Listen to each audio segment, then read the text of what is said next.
అమెరికాలోని ఈశాన్య ప్రాంతాలను హిమ తుపాను వణికిస్తోంది. చాలా ప్రాంతాల్లో ఉష్ణోగ్రతలు రికార్డు స్థాయి కనిష్టానికి పడిపోయాయి.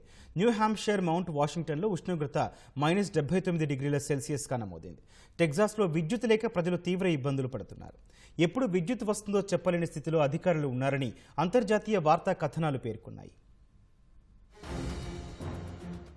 ఆర్కిటిక్ క్లౌడ్ బ్లాస్ట్ చోటు చేసుకోవడంతో కెనడా, అమెరికా హిమ తుపానుతో వణికిపోతున్నాయి. అతి శీతల గాలులతో ప్రజలు తీవ్ర ఇబ్బందులు పడుతున్నారు. న్యూ హాంప్షైర్, మౌంట్ వాషింగ్టన్లో ఉష్ణోగ్రత -79°C నమోదైంది. టెక్సాస్ లో విద్యుత్ లేక ప్రజలు తీవ్ర ఇబ్బందులు పడుతున్నారు. న్యూ ఇంగ్లాండ్ ప్రాంతంలో పాఠశాలలను మూసివేశారు. టెక్సాస్ లో విద్యుత్ లేక ప్రజలు అవస్థలు పడుతున్నారు. New York, new Hampshire, new England, Massachusetts, Rhode Island తదితర రాష్ట్రాల్లో అతి శీతల గాలులు వీస్తున్నాయి. మంచు, చలిగాలుల వల్ల ఈశాన్య ప్రాంతాలలో ఉష్ణోగ్రతలు కనిష్ట స్థాయికి పడిపోయాయని అమెరికా వాతావరణ శాఖ తెలిపింది. టెక్సాస్ రాష్ట్రంలోని ఆస్టిన్ నగరంలో 1,00,000 మంది వినియోగదారులు విద్యుత్ లేక అలమటిస్తున్నారు.